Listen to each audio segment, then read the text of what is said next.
తాను మఠం పెట్టుకోమని చెప్పిన కేటీఆర్ ఆయన తాగుబోతు తండ్రి కేసీఆర్ తో బార్ షాపు పెట్టించాలని, ముస్లింలకు అనుకూలంగా మాట్లాడే కేటీఆర్ మసీదు వెళ్లి నమాజ్ చేసుకోవాలని బీజేపీ జాతీయ ప్రధాన కార్యదర్శి కరీంనగర్ ఎంపీ బండి సంజయ్ అన్నారు.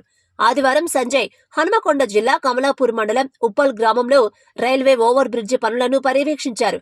తర్వాత మీడియాతో మాట్లాడుతూ సిరిసిల్లలో తనపై కేటీఆర్ చేసిన విమర్శలకు సంజయ్ గట్టి కౌంటర్ ఇచ్చారు. నీ అయ్య కేసీఆర్ బగ్గా తాగి ఫామ్ హౌస్ లో పండేటోడు, ఆయనతో బార్ షాపు పెట్టించు.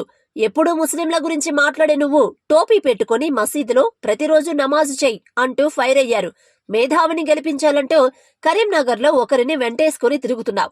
గతంలో ఎంపీగా ఉన్నప్పుడు ఆ మేధావి ఏం అభివృద్ధి చేసిండో ఈ మొరిగే కేటీఆర్ చెప్పాలే అని సవాల్ విసిరారు. రాబోయే పార్లమెంటు ఎలక్షన్లలో తెలంగాణలో 10కి పైగా ఎంపీ సీట్లను బీజేపీ గెలుస్తుందని చెప్పారు.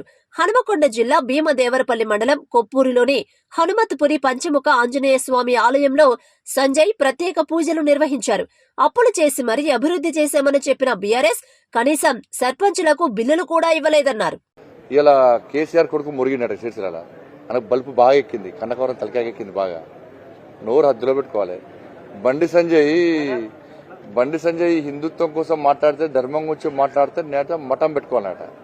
మీ అయ్య బాగా తాగి ప్రజలకు అందుబాటులో లేకుండా ఫామ్ హౌస్ అన్నాడు. మరి మీ అయ్య బార్ పెట్టుకోవాలి. మీ అయ్య ముఖ్యమంత్రి పదవి ఎందుకు? ఏం పెట్టుకోవాలి? మీ అయ్య తాగి ఉండడానికి ఏం కావాలి? బార్ పెట్టుకోవాలి, బతకాలి. నువ్వు ఊకే తుర్కోల గురించి మాడతావు, హిందుత్వం గురించి వ్యతిరేకం మాడతావు, నువ్వు దేవుడు నమ్మవు. నువ్వు మసీదు కట్టుకో, మరి నువ్వు ఒక మసీదు కట్టుకో. నీ అయ్య బార్ పెట్టుకోమని నువ్వు మసీదు కట్టుకో, టోప్ పెట్టుకో, గడ్డం పెంచుకో, నమాజ్ చేయి రోజు.